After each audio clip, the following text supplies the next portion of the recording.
Shalom Bapak Ibu Jemaat yang terkasih dalam Tuhan Yesus Kristus. Kita sungguh bersyukur kepada Tuhan. Hari ini kita boleh datang kembali beribadah untuk memuji dan memuliakan nama Tuhan. Mari bersama kita bangkit berdiri, kita siapkan hati dan pikiran kita.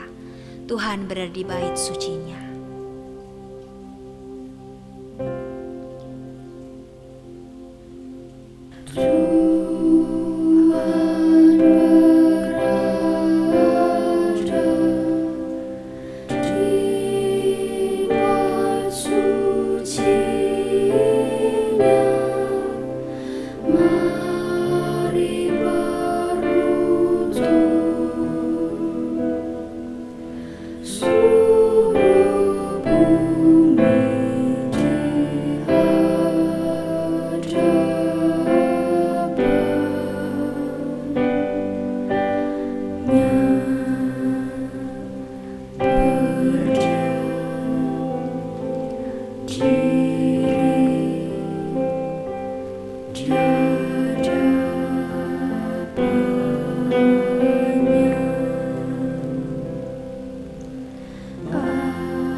Pertolongan kita dalam ibadah pagi ini adalah dalam nama Tuhan yang menjadikan langit dan bumi. Kasih karunia dan damai sejahtera dari Allah Bapa kita dan dari Tuhan Yesus Kristus menyertai kita sekalian. Amin. Masih dengan tetap bangkit berdiri, kita akan bersama-sama membaca bacaan Alkitab kita yang diambil dari Mazmur 95 ayat 1-6. Mazmur 95 ayat 1-6. Hormatilah Tuhan dan taatilah Dia. Marilah kita bersorak-sorai untuk Tuhan. Bersorak-sorai bagi gunung batu keselamatan kita. Biarlah kita menghadap wajah-Nya dengan nyanyian syukur. Bersorak-sorak baginya dengan nyanyian mazmur. Sebab Tuhan adalah Allah yang besar dan Raja yang besar mengatasi segala Allah. Bagian-bagian bumi yang paling dalam ada di tangannya. Puncak gunung-gunung pun kepunyaannya. Kepunyaannya laut, Dialah yang menjadikannya. Dan darat, tangannya lah yang membentuknya. Masuklah, marilah kita sujud menyembah, berlutut di hadapan Tuhan yang menjadikan kita. Jemaat dipersilakan duduk kembali. Kita sungguh bersyukur kepada Tuhan Yesus Kristus, Allah kita yang hidup. Karena Tuhan Yesus sangat mengasihi kita, sehingga Dia rela mengorbankan hidupnya menjadi juru selamat dan penebus hidup kita. Karena salib-Mu Bapa, kami boleh hidup. Karena salib-Mu kami boleh menang dan melewati hidup ini. Terima kasih Tuhan Yesus. Terima kasih, kami bersyukur kepada-Mu. Hanya Kau Tuhan Yesus, Allah dalam hidup kami. Hanya Kau Tuhan di hidupku. Kau berikan hidup yang baru. Darah-Mu menyucikan, pulihkan hatiku. Ku nyatakan Kaulah segala.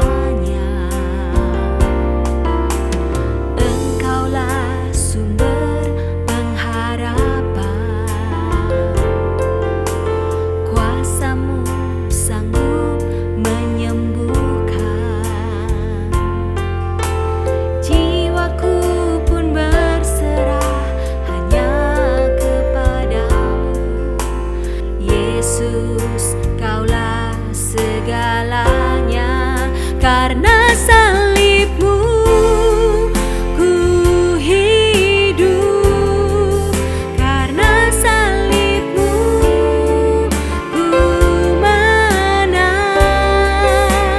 Engkau yang berkuasa, sanggup untuk melakukan mujizat-Mu. Karena salib-Mu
Mari kita berdoa. Bapa yang kami sembah dalam nama Tuhan Yesus Kristus, kami bersyukur, kami berterima kasih ya Tuhan, untuk karya keselamatan-Mu. Engkau begitu mengasihi setiap kami, sehingga Engkau rela mati di atas kayu salib menebus dan menyelamatkan kami. Terima kasih, kami bersyukur ya Bapa. Kami bersyukur ya Tuhan, untuk karya keselamatan-Mu yang boleh ada dalam hidup kami. Pagi hari ini kami datang beribadah. Kami rindu memuji dan memuliakan Engkau Yesus. Berkati ibadah kami hari ini. Biarlah setiap pujian yang kami naikkan, setiap firman Tuhan yang kami dengar, sungguh-sungguh itu menjadi kemuliaan bagi nama-Mu. Ampuni dosa dan kesalahan kami ya Bapa. Pakailah hidup kami menjadi terang untuk memuliakan-Mu. Di dalam nama Tuhan Yesus Kristus, kami berdoa dan kami mengucap syukur. Amin.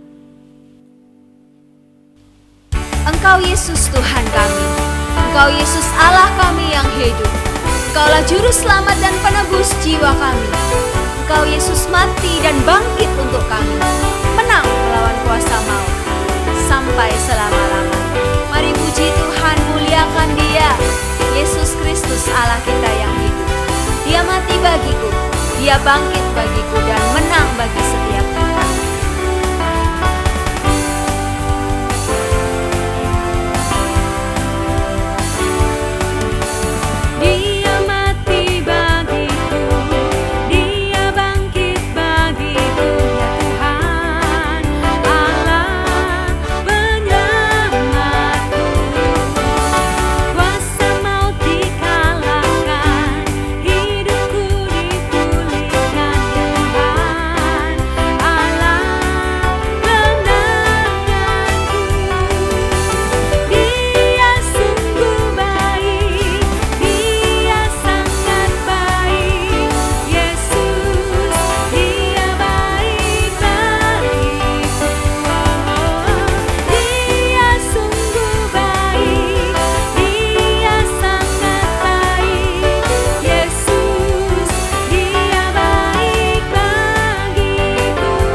Pagi hari ini kita bersyukur kita boleh mendengarkan kebenaran firman Tuhan. Biarlah setiap firman Tuhan yang diberitakan itu menjadi kekuatan yang mengajar, yang membimbing, dan menyertai setiap langkah hidup kita. Mari percayakan hidup kita hanya kepada Tuhan. Terlalu besar kasih-Mu Bapa yang telah menyelamatkan setiap kami. Terima kasih Tuhan Yesus. Telah kulihat bukti kasih-Mu, Kau menderita gantikanku.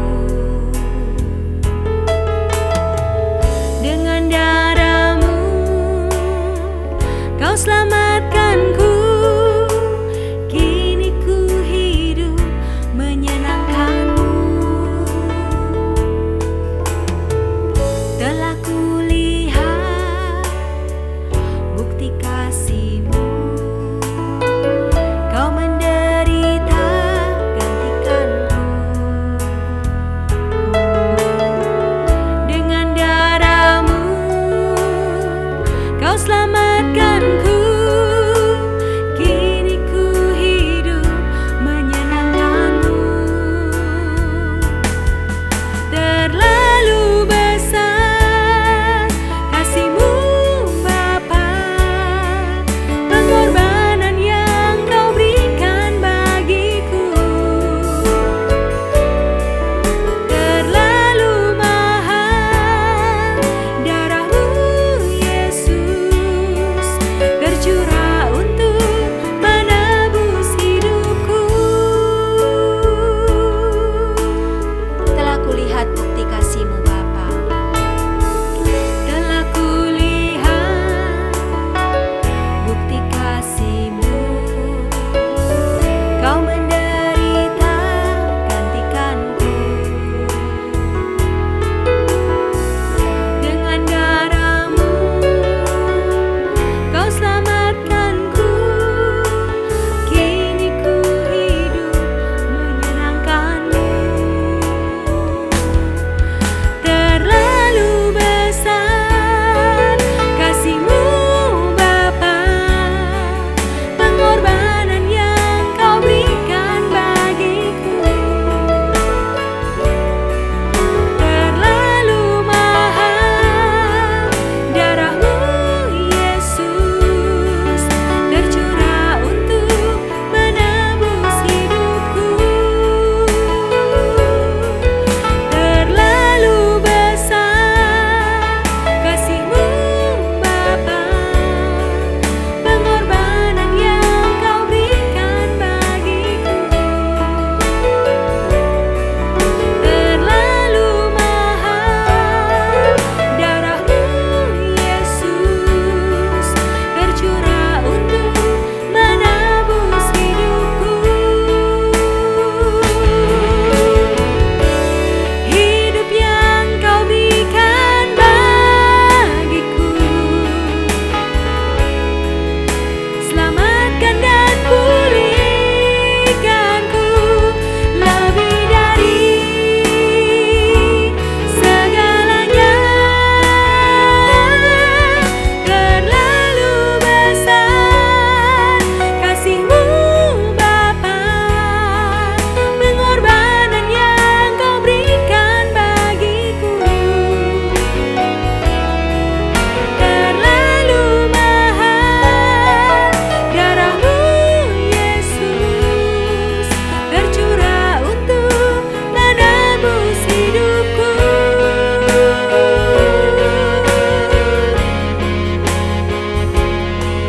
Tercurah untuk menebus hidupku.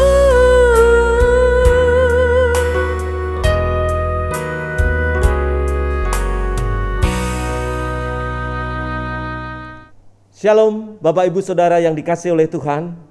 Sungguh satu sukacita jikalau hari ini kita kembali boleh mendengarkan suara Tuhan. Suara yang sangat berarti dalam hidup dan kehidupan saudara dan saya. Mari kita membuka hati kita, memohon pertolongan Allah Roh Kudus memberkati jalannya pemberitaan firman Tuhan. Mari kita berdoa. Tiba waktunya bagi kami sekalian, ya Allah, memohon pertolongan dan berkat daripada Tuhan ketika kami ingin mendengar suara Tuhan, suara yang bersumber daripada firman Tuhan yang akan mengajar kami sekalian. Umat-Mu dimanapun mereka berada, biarlah Allah Roh Kudus yang memberkati kami. Umat-Mu yang belajar, hamba-Mu yang mengajar, semuanya dalam pertolongan dan berkat daripada Allah Roh Kudus. Kami mohon berkat-Mu ya Tuhan, di dalam nama Tuhan Yesus. Amin.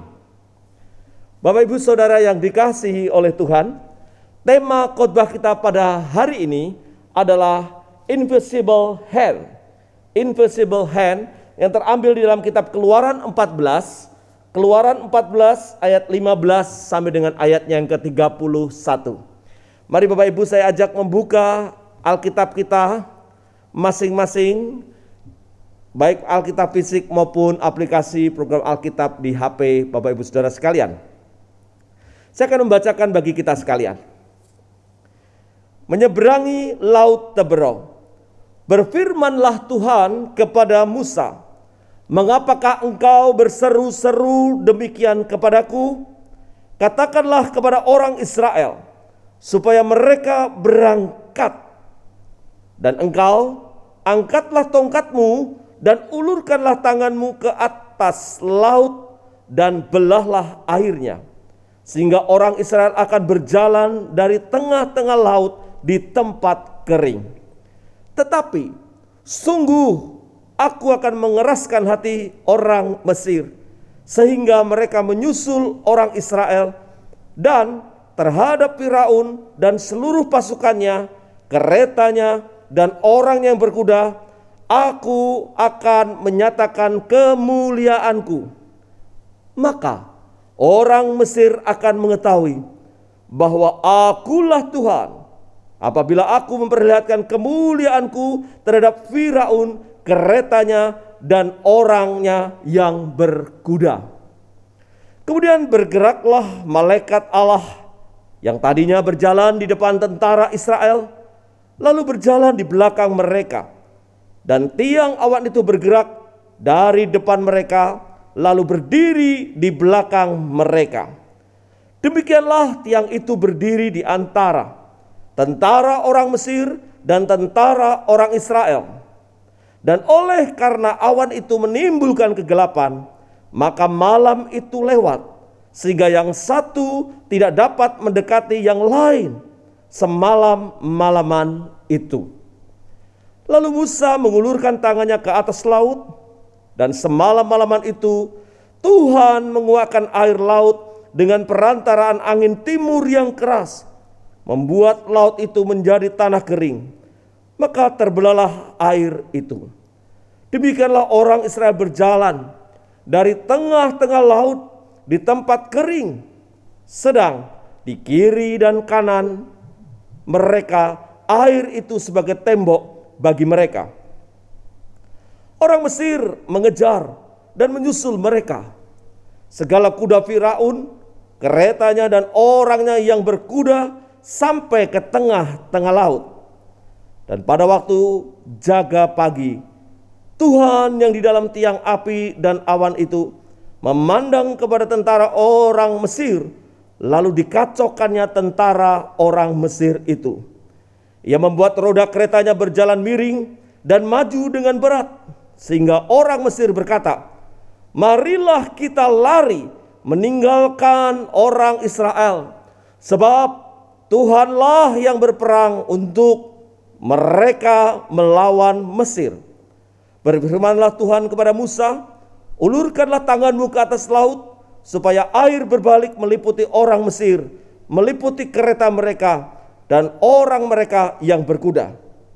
Musa mengulurkan tangannya ke atas laut, maka menjelang pagi berbaliklah air laut ke tempatnya, sedang orang Mesir lari menuju air itu. Demikianlah Tuhan mencampakkan orang Mesir ke tengah-tengah laut. Berbaliklah segala air itu, lalu menutupi kereta dan orang berkuda dari seluruh pasukan Firaun yang telah menyusul orang Israel itu ke laut. seorang pun tidak ada yang tinggal dari mereka.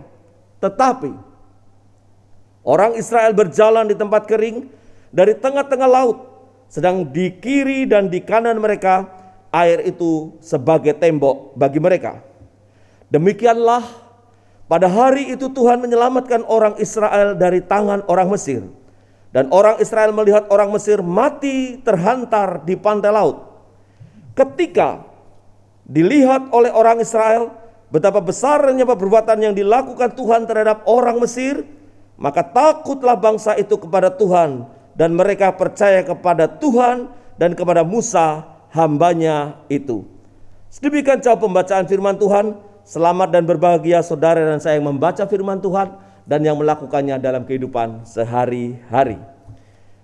Bapak ibu saudara yang dikasihi oleh Tuhan, pernahkah kita berjalan di dalam jalan area trek yang tiba-tiba membuat Bapak ibu saudara sekalian menemukan jalan buntu? Atau ketika Bapak ibu melakukan dalam perjalanan ada satu bahaya yang tiba-tiba mengancam perjalanan Bapak Ibu. Seperti saat ini dalam kondisi musim hujan, di daerah-daerah tertentu, di perbukitan, di lereng-lereng bisa ditemukan adanya longsor dadaan. Bukit-bukit, tebing-tebing yang tadinya enak untuk perjalanan, tiba-tiba longsor tanahnya dan menutup ataupun menimbun perjalanan, dan tidak jarang ada korban jiwa. Mau maju tidak bisa, mau mundur juga sudah tidak bisa. Bapak Ibu, itu menimbulkan satu permasalahan yang sangat serius. Ada satu permasalahan yang Bapak Ibu berpikir, tahu begini nggak berjalan lewat sini. Tahu begini saya tidak akan melakukan perjalanan yang ternyata membuat saya hari ini terancam nyawa saya. Bapak Ibu, kepanikan demi kepanikan akan muncul. Respon daripada karena jalan yang tertutup tiba-tiba ada hambatan di depan perjalanan kita, membuat Bapak Ibu selalu akan muncul yang namanya bersungut-sungut. Bapak Ibu, itu adalah ekspresi salah satu daripada sikap kita ketika perjalanan kita terganggu, terhambat, terhalang, bahkan bisa mengancam nyawa kita. Di dalam tema khotbah hari ini, Invisible Hand, tangan yang tidak terlihat, hendak mengajarkan kepada Bapak Ibu Saudara sekalian tentang pentingnya menyadari kehadiran Tuhan dalam rupa tangan yang penuh kuasa yang tidak terlihat itu, yang menuntun, menyertai, melindungi, bahkan menyelamatkan perjalanan hidup Bapak Ibu Saudara sekalian. Dan secara khusus di dalam teks yang kita baca adalah kisah ketika Musa memimpin umat Israel keluar dari tanah Mesir, dan di dalam perjalanan mereka sekarang ada di depan laut Teberau. Bagaimana Bapak Ibu dapat melihat dan menyadari invisible hand, tangan Tuhan yang tidak terlihat di dalam kehidupan yang penuh dengan masalah? Yang pertama, untuk melihat dan menyadari invisible hand di dalam hidup Bapak Ibu Saudara sekalian, maka yang pertama Bapak Ibu harus percaya. Harus percaya, itulah poin yang pertama. Bapak Ibu, di dalam frase yang kita baca, di dalam ayat 15, muncul satu kalimat, berfirmanlah Tuhan kepada Musa, mengapakah engkau berseru-seru demikian? Bapak Ibu, kenapa tiba-tiba muncul ada satu kalimat, mengapa engkau berseru-seru? Tentunya hal ini akan kita lihat di dalam ayat di atasnya, ketika di dalam ayat yang ke-10 menjadi sebuah latar belakang penyebab kenapa mereka berseru. Karena umat Israel di dalam ayatnya yang ke-9 tepatnya melihat bala tentara pasukan Firaun dengan kereta kuda yang khusus. Saya katakan khusus karena spesifikasinya, kualifikasi yang dipakai adalah untuk para perwira. Para perwira yang tidak ecek-ecek Bapak Ibu. Adalah mereka-mereka yang terlatih, terpilih oleh Firaun dengan kereta kudanya. Dan di sana diperlengkapi dengan persenjataan dan dengan Perhatikan, semangat untuk menangkap kembali, bahkan kalau mereka bangsa Israel melawan akan dibunuhnya. Jadi mereka datang dengan kemarahan, dengan kereta kuda, dengan bala tentara yang begitu kuat. Dilibatkannya para perwira pasukan oleh Firaun untuk menangkap kembali, membawa mereka kembali ke tanah Mesir. Maka jelas Bapak Ibu, ketika mereka berkemah di depan Laut Tebero, posisinya di dalam ayatnya yang ke-15 menjelaskan, maka mereka jelas di dalam ayat ke-9 yang sudah melihat, di ayat ke-10 dilanjutkan, mereka berseru-seru karena ketakutan. Dikatakan di dalam ayat ke-10, lalu sangatlah ketakutan orang Israel dan mereka berseru-seru kepada Tuhan. Bapak Ibu, kenapa saya katakan di dalam poin yang pertama, percaya? Karena rupanya ketakutan itu telah menutup mata rohani mereka. Bahkan telah menutup pikiran pengalaman rohani bersama Allah. Ketika mereka ada di Mesir, Musa yang diutus oleh Allah, Musa yang menjadi pemimpin spiritual leader yang hadir hari itu, telah menghadirkan berita sukacita. Mereka diberikan akan janji pengharapan untuk mereka dibawa keluar dari Mesir. Bahkan bukan kata kalimat saja, sekalipun mereka ada keraguan-raguan, dibuktikanlah semua tanda yang menyertai Musa. Musa yang bertemu langsung dengan Firaun, Musa yang berbicara dan memohonkan akan supaya dikeluarkannya umat Israel dari Mesir. Bahkan Firaun yang terus menentang dan menentang, menghambat dan terus menghambat, menghalangi akan rencana Allah melalui Musa hambanya yang menyampaikan berita ini. Didatangkanlah tulah demi tulah. Dan bagaimana kengerian, ratap tangis daripada Mesir karena hukuman yang mereka telah terima dari kekerasan hati rajanya, yaitu Firaun. Umat Israel melihat, umat Israel menyaksikan sendiri. Dan ketika mereka melihat tanda itu, jelas mereka kagum dan takjub. Kekaguman ketakjuban itu bahkan dilihat endingnya, mereka boleh keluar dari Mesir. Bahkan oleh rakyat mereka disangoni. Mereka diberikan emas, perhiasan untuk dibawa keluar menuju tanah perjanjian. Saudara, itu semua tanda-tanda yang menyertai kehadiran Allah, penyertaan Allah. Di situ harusnya umat Israel ingat, eleng. Ada satu pengalaman spiritualitas. Ada satu mata rohani yang dicelikkan langsung. Hadirnya Allah dalam penderitaan umat Israel di tanah Mesir. Kenapa mereka sekarang takut? Mereka berseru-seru memanggil Musa untuk menyatakan, ini masalah pelik Musa. Di depan Laut Tebero yang dalam, tidak ada kapal, tidak ada perahu, tidak ada jembatan. Kami haruskah mati di tempat ini? Coba saudara perhatikan di dalam dialog ayat yang di atasnya, mereka berkata, lebih baik kami mati di Mesir. Memangnya di padang gurun inilah tempat kami harus mati? Kurang lebih bahasanya begitu Bapak Ibu. Jadi mereka karena ketakutan, mereka sudah lupa semua hal-hal yang Tuhan sudah nyatakan kehadirannya, penyertaannya kepada umat Israel. Saya berpikir saudara mungkin ada satu alasan yang cukup menarik dan logis kenapa mereka takut.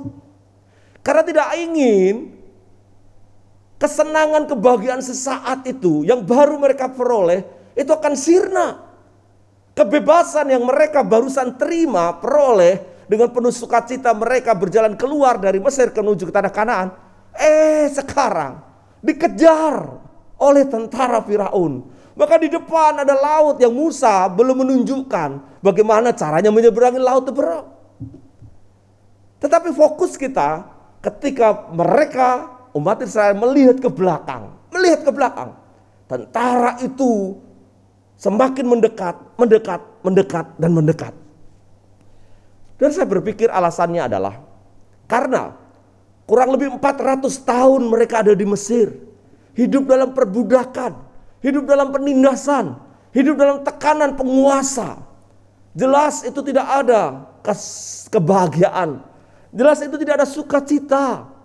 Jelas itu adanya penderitaan, kemalangan, kesusahan. Bahkan tidak jarang korban jiwa yang akan muncul dan mereka terima.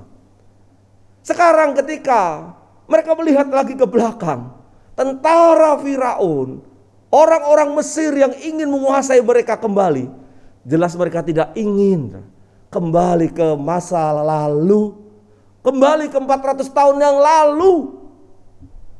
Mereka berseru-seru, tepatnya bukan sekedar berteriak minta tolong, berteriak supaya Musa engkau berdoa dan memanggil nama Tuhan.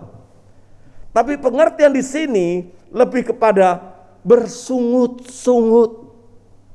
Karena kalau Bapak Ibu perhatikan, apa yang terjadi ketika mereka berteriak, berseru, karena mereka sedang berbicara seolah-olah menyalahkan Musa. Jadi Musa, engkaulah penyebab ini semua. Musa, engkaulah yang melakukan semua perkara ini sehingga kami akan mati di tempat ini. Keluh kesah mereka kepada Musa di dalam Keluaran 14 ayat yang ke-11. Apakah karena tidak ada kuburan di Mesir, maka engkau membawa kami untuk mati di padang gurun ini? Apakah yang kau perbuat ini terhadap kami dengan membawa kami keluar dari Mesir? Ayat 11 dari pasal 14. Bangsa Israel memiliki rencana untuk berbalik ke Mesir dengan mengatakan lebih baik menjadi budak saja daripada mati. Lucu saudara. Tadinya yang pertama takut karena hendak ditangkap akan dibawa ke Mesir, tetapi juga takut nanti mati, kecemplung, hanyut, tenggelam di Laut Teberau. Sekarang ketakutan itu berimbas kepada menyalahkan Musa. Menyalahkan Musa. Maka itu saudara, kedua hal itulah yang harus dimunculkan dengan satu solusi: percaya kepada Tuhan. Untuk melihat invisible hand, mengalami invisible hand, rumusnya tidak ada yang lain. Tidak ada cara yang lain kecuali percaya. Saudara, menarik di dalam penjelasan Musa di dalam ayatnya yang ke-13 dan 14 untuk menunjukkan bagaimana umat Israel harus percaya. Ayat 13, janganlah takut, berdirilah tetap dan lihatlah keselamatan dari Tuhan yang akan diberikannya hari ini kepadamu. Sebab orang Mesir yang kamu lihat hari ini tidak akan kamu lihat lagi untuk selama-lamanya. Bahkan ayat 14, Tuhan akan berperang untuk kamu dan kamu akan diam saja. Diam bukan berarti mereka mematung Bapak Ibu, tetapi di dalam penjelasan ayat yang ke-15 Tuhan katakan apa? Supaya mereka berangkat. Mereka meninggalkan tempat itu, meringkesi perkemahannya, dan Musa yang akan memimpin ke depan menyeberangi Laut Teberau. Laut yang begitu di depannya penuh dengan hamparan air, kedalamannya tidak tahu, sejauh mana mereka harus melewatinya, berapa kilo. Tetapi mereka diminta berangkat. Diam saja deh, aku yang akan menyelesaikan semua. Saudara, untuk hal ini dibutuhkan percaya. Mudahkah saudara percaya di saat kondisi genting, di saat kalut, di ada kondisi yang tidak menentu? Seperti kondisi pandemi saat ini, Bapak Ibu diminta untuk tetap percaya atas pimpinan Tuhan, percaya terhadap kuasa Tuhan. Tapi bukan berarti terus Bapak Ibu berpangku tangan, bernopang dagu, diem saja. Jelas dikatakan di sini berangkat, berarti beraktivitas, melakukan bagian mereka untuk menunjukkan percaya. Berarti mereka tetap bekerja, mereka berjalan, menjalani akad iman percayanya dengan terus beraktivitas. Saudara, percaya adalah segala sesuatunya di dalam pengharapan dengan Tuhan. Tidak berdiam diri, tidak bertopang dagu, bahkan seolah-olah berkata, biarkan berkat itu saya lihat secara langsung dari surga turun. Aku ingin melihat sampai di mana Tuhan akan bertindak. Itu bukan iman, saudara.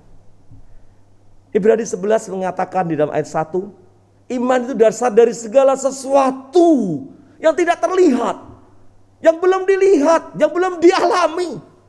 Namun percaya, Bapak Ibu, percaya. Dikisahkan Bapak Ibu ada seorang pengusaha yang membuka usaha bisnisnya dengan mendirikan perusahaan sabun. Beberapa waktu gitu ya, diceritakan si pengusaha ini akhirnya melihat tidak ada kemajuan di dalam bisnisnya. Bahkan pengusaha itu melihat, mengkalkulasi cenderung turun pendapatannya, bahkan tidak ada harapan. Alias dia berpikir, sudahlah saya mau tutup aja perusahaan saya, pabrik ini. Dia mau mendirikan pabrik sabun Bapak Ibu. Maka ketika dia bercerita kepada temannya, saya akan menutup usaha saya, bisnis saya.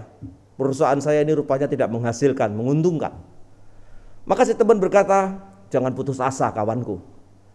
Jangan patah semangat. Milikilah tetap semangat, pengharapan, dan teruslah menggantungkan bisnis usahamu kepada Tuhan. Engkau bekerja menyertakan Tuhan, melibatkan Tuhan. Dan ingat, ketika engkau melibatkan Tuhan, ketika ada penghasilan, ketika mulai berkat itu diberikan, jangan lupa memberikan perpuluhan. Perpuluhan.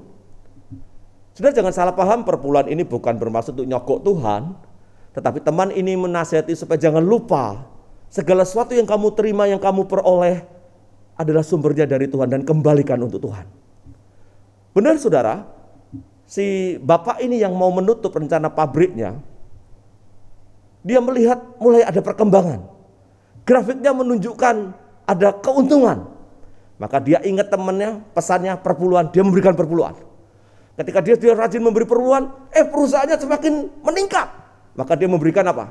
Wah, 20%. Ketika terus diberkati meningkat 30%, 40%. Bahkan semakin berkembang perusahaannya menjadi persembahannya dia 50%. Saudara, sekali lagi dia memberi bukan untuk menyogok, tapi memberi sebagai ucapan syukur dan pertanggungjawaban karena dia sebagai pengelola, bukan penguasa. Dia percaya usaha bisnisnya karena Tuhan, dan Tuhanlah yang memulihkan akan pengharapannya, imannya untuk percaya. Maka perusahaan itu sampai hari ini Bapak Ibu eksis di seluruh penjuru dunia. Sampai di Indonesia pun ada. Dari pabrik sabun Palmolive mereknya, yang terkenal adalah pasta gigi Colgate. Dialah William Colgate. Bapak Ibu, Bapak William Colgate, dia menaruh percayanya kepada Tuhan. Tadinya dia sudah putus asa, hilang harapan, dan dia ingin menutup perusahaannya. Namun ketika temannya mengingatkan untuk menyertakan Tuhan, melibatkan Tuhan, imannya mulai bertumbuh. Dia percaya, maka perusahaannya diberkati Tuhan. Karena dia mengandalkan Tuhan. Bapak Ibu, invisible hand harus dari satu poin ini kita ingat, percaya kepada Tuhan. Untuk mengalami invisible hand selain percaya adalah bersaksi kepada Tuhan. Bersaksi atas pekerjaan Tuhan, bersaksi kepada banyak orang yang Tuhan telah menyertai dan memberkati kita. Saudara, mari kita lihat ayat selanjutnya di dalam bacaan kita. Dikatakan di sana ketika bangsa Mesir, pasukannya mulai mendekat. Mereka bergerak sekarang di bawah pimpinan Musa. Ketika Musa mengangkat tangannya dan tongkatnya diturunkan, maka terbelahlah laut Teberau itu. Sampai kepada kedalaman yang paling mendasar. Kering tanahnya. Sisi kanan dan kiri laut itu, wow, bagikan tembok akuarium gitu ya. SeaWorld-nya dunia, saudara. Saya tidak bisa bayangkan betapa eloknya, betapa indahnya kanan kiri ikan, binatang laut begitu ya. Tapi ya karena tidak ada keterangan saya tidak bisa menjelaskan. Saya hanya berpikir, wow, keren sekali kalau saudara saja berjalan bertamasya melihat SeaWorld gitu yang ada di Jakarta ya. Wow, indah melihat dunia laut begitu ya. Atau yang diving seperti biasa melihat kedalaman laut, dasar laut. Wow, indahnya. Tapi lebih indah dari pemandangan-pemandangan itu karena indahnya di mana? Air laut itu terbelah menjadi dua. Dan bangsa Israel berjalan menyusuri dari dasar laut ini sampai ke ujung penyeberangan laut Teberau. Dan semuanya dalam pimpinan penyertaan Tuhan. Laut yang terbelah dua. Tiang awan itu ada di belakang umat Israel, di antara tentara-tentara Firaun. Artinya Tuhan bekerja di depan, Tuhan juga berkuasa di belakang. Mereka tentara-tentara itu dibuat bingung. Satu dengan yang lain tidak dapat melihat. Sehingga mereka terhambat jalannya. Ada kepanikan, kebingungan kenapa tiba-tiba mereka mengalami pemandangan yang terhalang oleh situasi awan yang gelap seperti ini. Allah ada di sana. Allah menguasai di depan dan di belakang, saudara. Sehingga ketika semua sudah naik ke atas ke permukaan daratan, maka sesuai dengan instruksi perintah daripada Allah, Musa kembali menutupkan air laut itu dengan tongkatnya. Dan ketika mereka ada dan bisa menyusul atas kerja kuasa Allah semalam-malaman laut itu yang dikeringkan, mereka menyusulnya, mereka masuk ke dasar juga, maka disitulah laut terbelah kembali menutup, Bapak Ibu. Saudara perhatikan kondisi kepanikan tentara. Di dalam ayat yang ke-25, Ia, yaitu Allah, membuat roda keretanya berjalan miring dan maju dengan berat, sehingga orang Mesir berkata, marilah kita lari meninggalkan orang Israel, sebab Tuhanlah yang berperang untuk mereka melawan Mesir, melawan kita. Jadi mereka setelah kacau, tidak bisa berjalan, terhambat.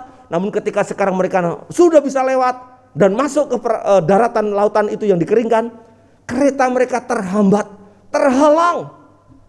Berarti Tuhan bukan saja di depan, di belakang, dan di tengah-tengah sekarang bekerja untuk menahan laju tentara Firaun yang dengan ambisi, dengan nafsu, kemarahannya hendak menangkap umat Israel, umat pilihan Allah.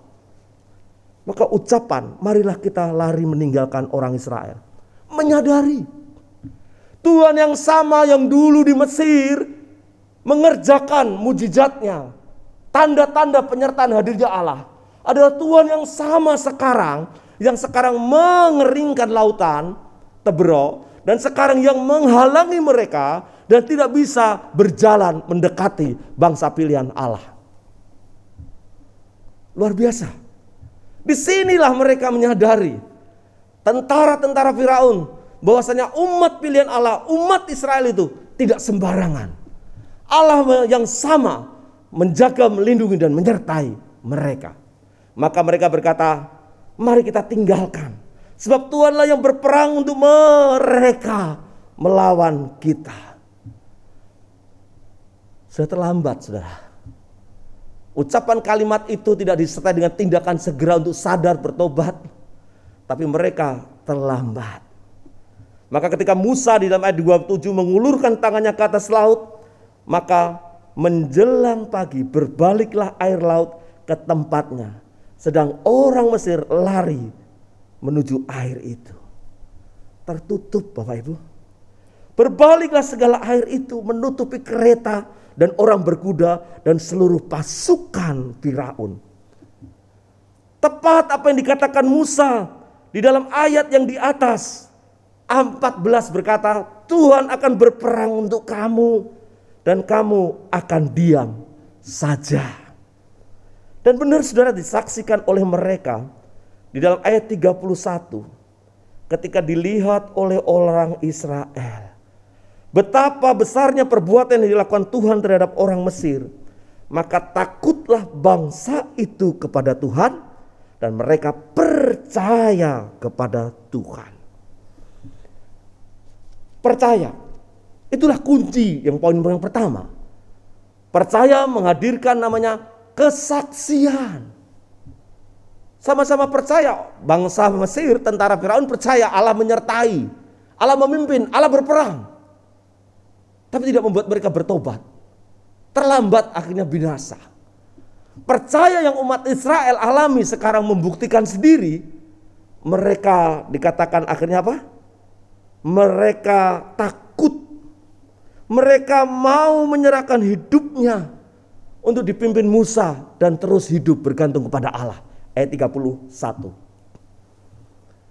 Saudara, ini adalah kesaksian yang harus diceritakan, yang harus diberitahukan banyak orang, bahwasanya Allah yang sama dari Mesir memimpin mereka, mengeluarkan mereka, dan Allah yang sama dalam bentuk tiang awan, tiang api menyertai, melindungi, bahkan Allah yang sama sekarang membuka laut Teberau dan menutupnya kembali untuk menyelamatkan mereka.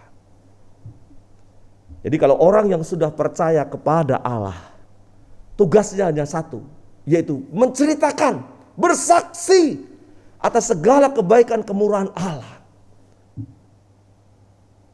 Saudara, di dalam tulisannya yang saya juga baca dan dengar dari seorang hamba Tuhan, John Piper mengisahkan, saudara. John Piper mengisahkan akan kisahnya. Pendeta John Piper ini sangat banyak sekali karya-karya bukunya. Tulisan-tulisannya menjadi berkat. Dia seorang teolog, seorang pendeta, seorang pengajar.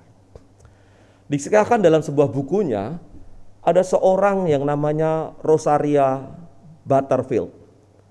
Rosaria Butterfield ini adalah seorang wanita yang memiliki perilaku kehidupan seksualitas yang tidak pada mestinya. Tepatnya dia adalah wanita lesbian.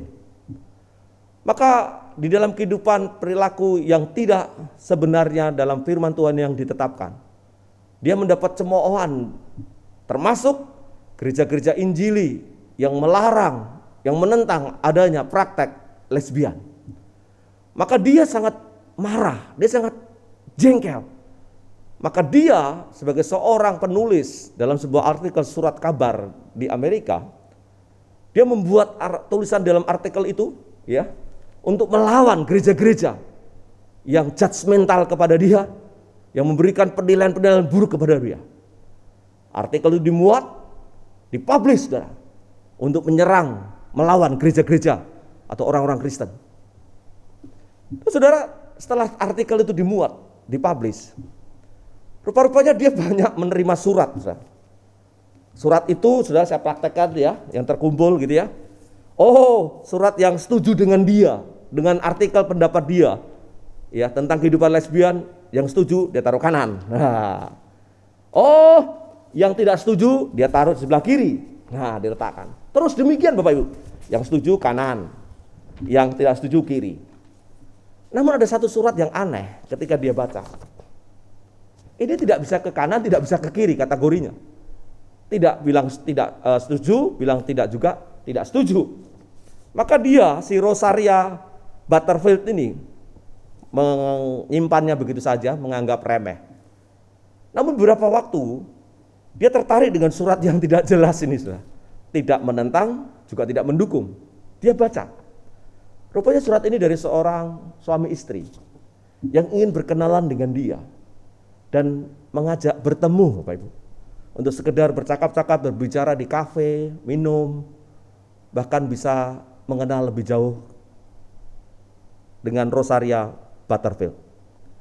Maka dia berpikir tak ada salahnya lah surat ini, kan juga tidak menentang dia, dan dia ingin berkenalan. Maka si Rosaria Butterfield ini datang, Bapak Ibu, menjumpai di tempat janjiannya dengan suami istri. Maka si Rosaria ini dari kesan pertama tertarik dari perbincangan suami istri ini. Percakapan demi percakapan membuat dia tertarik. Bahkan lebih tertariknya lagi ternyata dia berbicara tentang kasih, kasih, dan kasih. Dan rupa-rupanya diketahui kalau ternyata suami istrinya adalah suaminya pendeta, istrinya juga orang Kristen yang taat. Maka hari itu dari perkenalan pertama melahirkan pertemuan berikutnya. Dari pertemuan yang berbicara tentang kasih dan kasih, kesaksian daripada Rosaria Butterfield, dia menemukan dua pribadi anak Tuhan yang penuh cinta kasih, bahkan telah mengarahkan dia dan memperkenalkan Kristus Yesus Tuhan yang telah menebus dan mengampuni akan dosa manusia, dosa-dosa orang di muka bumi, termasuk dia dosanya si Rosaria yang lesbian. Maka dia dengan hati yang hancur atas kesaksian kehidupan daripada suami istri ini, dia menyerahkan dirinya untuk dilayani dan dia bertobat. Mau menerima Yesus yang adalah penebus dan juru selamatnya. Bapak Ibu Saudara dikasih Tuhan, Rosaria Butterfield adalah salah satu dari sekian orang yang telah menerima dan mengalami kasih Tuhan. Dari siapa? Dari orang-orang Kristen dari pribadi-pribadi Kristus yang di dalam pekerjaan rohnya yang kudus telah membawa jiwa-jiwa kepada Tuhan. Ingat Bapak Ibu, tugas kita menerima Kristus, percaya Kristus itu adalah anugerah. Dan kita harganya telah ditebus, harganya lunas dibayar. Di dalam minggu-minggu sengsara ini, ingat bagaimana perjuangan kasih Tuhan. Kasih yang telah dibuktikannya. Mujizatnya lebih daripada laut Teberau yang terbuka. Mujizat dan kasihnya melebihi tulah-tulah yang ada di Mesir. Bahkan keluarnya bangsa Israel dari Mesir ke Kanaan. Dia datang merelakan dirinya jadi tumbal dosa. Dia mendemonstrasikan kasihnya hingga di kayu salib dia menderita. Dia menebus dosa saya, dosa saudara. Dia mengampuni dan memberikan hidup kekal dalam anugerahnya. Pantaskah kita hanya berdiam diri, bertopang dagu, dan tidak ingin membalas kasih Kristus yang sudah mati buat saudara dan saya? Hari yang ketiga dia bangkit hidup, menyediakan kehidupan yang kekal. Saudara, diundangan buat saudara dan saya. Hari ini Invisible Hand telah membuat kita harusnya percaya dan tidak berdiam diri dan harus bergerak untuk melangkah dan bertindak, berbicara tentang siapakah Kristus di dalam gaya hidup kita, lifestyle kita. Sehingga orang tahu siapa Kristus yang kita percaya yang tinggal bersama kita. Bukannya dalam kondisi yang serba tidak menentu, situasi yang sulit, membuat saudara dan saya akhirnya berputus asa. Adanya tekanan, adanya masalah, sakit penyakit kah, penderitaan, masalah perekonomian. Saudara, itu semua seizin Tuhan. Jikalau Tuhan mengizinkan saudara dan saya memiliki bagian untuk tetap percaya. Memang ada kalanya kita berputus asa. Rasul Paulus pun pernah mengungkapkan di dalam tulisannya Bapak Ibu, ketika dia di dalam perjalanan pelayanannya, 2 Korintus 1 ayat 8 dan 9 jelas-jelas clear ada kata putus asa. Paulus rasul yang besar, Paulus hamba Tuhan, dalam karya tulisannya di dalam perjanjian baru yang cukup banyak, dan dia juga mengalami perjumpaan pribadi dengan Tuhan Yesus, yang hidupnya terus berkobar-kobar ingin melayani dan mengasihi Tuhan Yesus. Paulus mengakuinya dengan jujur. Beban yang ditanggungkan atas kami adalah begitu besar dan begitu berat, sehingga kami telah putus asa juga akan hidup kami. Bahkan kami merasa seolah-olah kami telah dijatuhi hukuman mati. Tetapi hal itu terjadi supaya kami jangan menaruh kepercayaan pada diri kami sendiri, tetapi hanya kepada Allah yang membangkitkan orang-orang mati. Bapak Ibu, Paulus mengalami keputusasaan. Pernah. Namun dia tidak terus memakai keputusasaan untuk berhenti, mundur dari gelanggang arena iman. Dia terus bergerak dan berjuang, karena dia tidak ingin menaruh harapannya kepada diri sendiri atau orang-orang lain, tapi menaruh harapannya kepada Kristus penebus penyelamat yang memanggil namanya dia, Saulus, Saulus, mengapa engkau menganiaya aku? Ingat kalimat perjumpaan Saulus yang adalah Paulus dijumpai langsung oleh Kristus. Tuhan yang telah mati dan bangkit sekarang.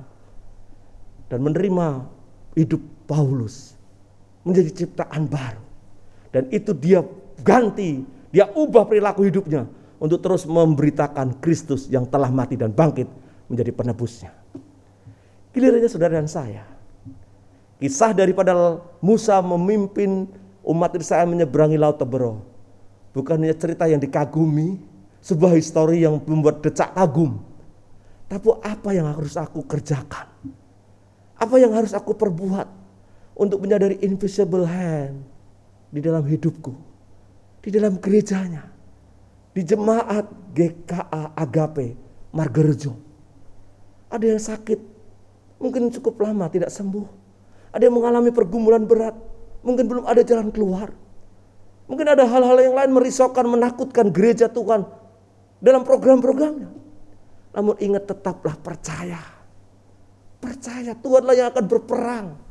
Dan kita bagiannya terus bergerak, bertindak, terus hidup mengasihi dan melayani Tuhan. Percayakah saudara akan hal ini? Kalau saudara berkata percaya, setan pun juga percaya. Percaya kepada Yesus, setan juga percaya. Tapi yang membedakan setan tidak bertukul lutut dan mau menerima Yesus. Kalau saudara sekarang bertukul lutut dan menerima Yesus, tunjukkan engkau dan saya anak Tuhan yang ingin terus mengasihi dan muliakan namanya. Mari bertindak, mari bergerak. Invisible hand yang sama itu akan menyertai Bapak Ibu Saudara sekalian. Amin. Mari kita berdoa. Bapa, berkatilah firman yang kami sudah dengar, firman yang sudah kami pelajari. Biarlah invisible hand sungguh-sungguh kami percayai, kami imani, yang akan terus memimpin, menuntun langkah hidup kami. Apapun tantangan pergumulannya, Tuhan, topanglah kami. Umat-Mu sekalian, jemaat GKAGP dimanapun mereka berada, biarlah kasih setia Tuhan, penyertaan Tuhan selalu melimpah buat saudara-saudara kami. Berkati hamba-hamba Tuhan yang melayani tempat ini, yang mengembalakan di dalam new normal seperti ini. Tambah-tambahkan kesabaran kasih, tambah-tambahkan mereka hikmat untuk mengembalakan umat-Mu. Berkati para majelis, pengurus komisi, dan semua jemaat-Mu tetap setia. Kiranya Tuhanlah yang menjadi penopang mereka. Hamba berdoa di dalam nama Tuhan Yesus. Amin. Tuhan memberkati. Kita bersyukur untuk firman Tuhan yang sudah kita dengar. Mari kita percayakan hidup kita kepada tangan kuat, yaitu tangan Tuhan Yesus Kristus. Saat ku sendiri, tiada seorang pun yang memperhatikanku seperti Kau, Tuhan. Saat ku berjalan dalam lembah gelap, ku percaya Kau selalu sertaku. Saat ku sendiri, tiada seorang pun yang memperhatikanku seperti Kau, Tuhan. Saat ku berjalan dalam lembah gelap, ku percaya Kau selalu sertaku. Tangan kuat yang memegangku selalu menuntunku. Ku tak mau jalan sendiri. Yesus, ku perlu kasih-Mu, ku perlu kuasa-Mu sampai akhir hidupku.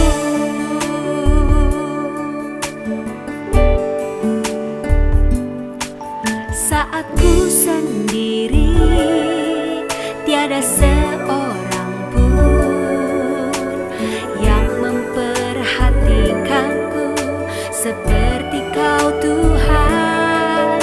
Saat ku berjalan dalam lembah gelap, ku percaya Kau selalu sertaku.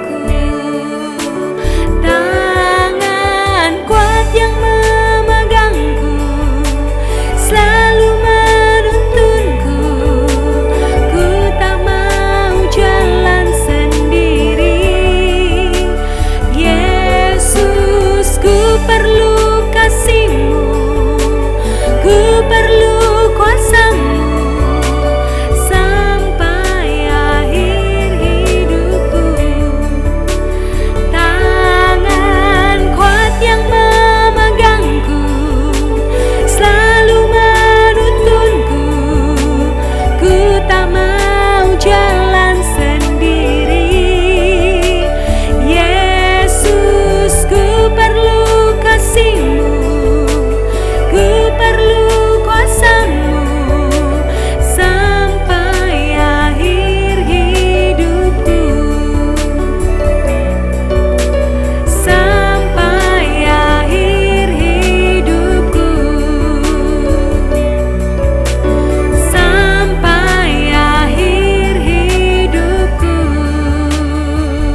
Bersama dengan seluruh umat Tuhan di muka bumi ini, kita akan mengaku pengakuan iman rasuli. Pengakuan iman rasuli. Aku percaya kepada Allah, Bapa yang Maha Kuasa, Khalik langit dan bumi, dan kepada Yesus Kristus anaknya yang tunggal Tuhan kita, yang dikandung dari Roh Kudus, lahir dari anak darah Maria, yang menderita sengsara di bawah pemerintahan Pontius Pilatus, disalibkan, mati dan dikuburkan, turun dalam kerajaan maut. Pada hari yang ketiga bangkit pula dari antara orang mati, naik ke surga, duduk di sebelah kanan Allah, Bapa yang Maha Kuasa. Dan dari sana ia akan datang untuk menghakimi orang yang hidup dan yang mati. Aku percaya kepada Roh Kudus, gereja yang kudus dan am, persekutuan orang kudus, pengampunan dosa, kebangkitan tubuh, dan hidup yang kekal. Amin. Mari kita berdoa. Segala puja-puji syukur kami naikkan kepadamu Tuhan, atas segala kebaikan, kemurahan hati yang Tuhan sudah nyatakan dalam hidup kami. Kami juga bersyukur bangsa negara kami sampai hari ini Tuhan pelihara, itu juga karena kemurahan Tuhan. Terima kasih untuk PPKM Mikro, vaksinasi yang kami lihat memberikan dampak positif bagi menekan tingkat laju pertumbuhan COVID. Kami doakan supaya pemerintah tetap konsisten dan komitmen melakukan hal-hal ini, masyarakat juga bisa bekerja sama dengan baik sehingga pandemi ini bisa segera berlalu. Kami juga berdoa Tuhan menyerahkan jemaat-jemaat-Mu yang mereka masih terbaring lemah, mereka sakit, kiranya Tuhan memberikan mereka kekuatan kesehatan. Kami berdoa untuk Ibu Yuliani, Bapak Go Unsing, Ibu Tan Syokming, Bapak Li Irawan, Ibu Chia Cuing, Ibu Tan Jaicu, dan juga untuk Bapak Ibu Tanoto, saudara dari Ibu Natalia Subarjo yang juga sedang sakit COVID. Tuhan memberikan jamahan, Tuhan memulihkan, Tuhan memberi kesembuhan buat beliau. Terima kasih Bapak. Kami juga berdoa Tuhan menyerahkan jemaat-Mu yang berulang tahun. Kami bersyukur untuk pertambahan usia dari Ibu Tam Aili. Tuhan memberkati pertambahan usia yang ada dan biarlah Ibu Tam Aili terus bertumbuh semakin serupa dengan Engkau. Tuhan berkati keluarganya, Tuhan berkati usaha pekerjaannya. Kami juga tidak lupa menyerahkan untuk pelayanan sepekan yang akan datang, secara khusus untuk persekutuan keluarga Agape yang akan diadakan mulai Senin sampai Jumat. Kami rindukan Tuhan bahwa setiap jemaat Tuhan boleh berpartisipasi secara aktif, bersama-sama belajar firman Tuhan, bersama-sama bersekutu dan bertumbuh sebagai keluarga Allah di Agape. Sehingga kami boleh terus saling menguatkan, saling menopang, saling menasehati satu dengan yang lain, dan saling mengasihi seperti yang Tuhan mau. Tuhan juga berkati untuk rangkaian pelayanan-pelayanan sepekan yang akan datang. Tuhan menolong dan Tuhan memimpin semuanya. Pakai hamba-hamba-Mu yang menyampaikan firman Tuhan, supaya mereka boleh dipakai sekali lagi untuk menjadi alat bagi kemuliaan Tuhan. Terima kasih Bapak, kami juga mau bersyukur melihat bagaimana pemeliharaan Tuhan tidak pernah berkesudahan dalam hidup kami. Hari demi hari Engkau cukupkan apa yang kami butuhkan. Terima kasih untuk semuanya. Dan sebagai bentuk syukur kami mau mengembalikan, memberikan persembahan kepada Tuhan hari ini. Berkati setiap persembahan yang kami akan berikan, biarlah kesemuanya juga boleh menyenangkan hati Tuhan. Pakailah untuk persembahan yang kami berikan Tuhan, supaya memperlancar pekerjaan Tuhan dan memperluasnya, sehingga nama Tuhan semakin dipermuliakan dalam hidup kami. Terima kasih Bapa. Dengarlah doa kami dalam nama Tuhan Yesus, kami berdoa dan bersyukur. Amin.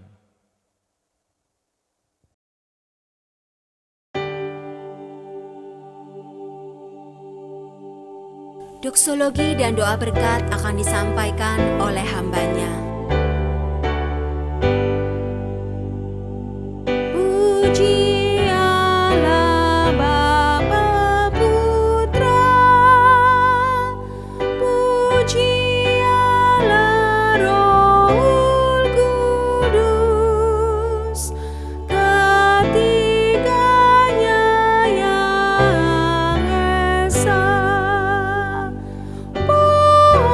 Selamat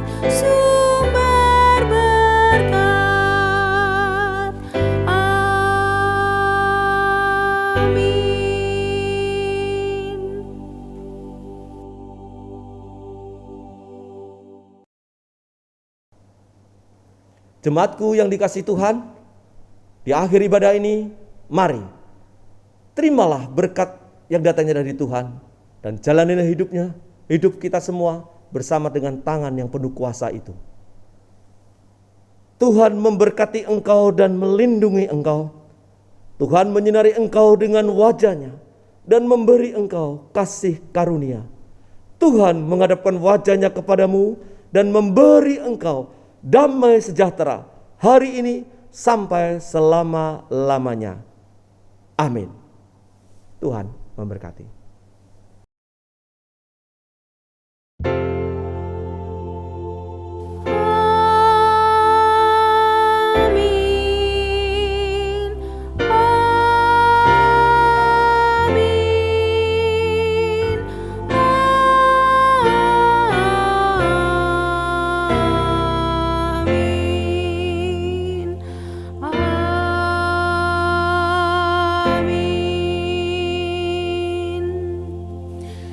Jemaat dipersilakan duduk kembali. Kita bersyukur kepada Tuhan untuk ibadah hari ini. Selamat hari Minggu. Kiranya Tuhan Yesus selalu memberikan kesehatan dan kekuatan serta penyertaan yang sempurna kepada Bapak Ibu jemaat sekalian. Tuhan Yesus memberkati.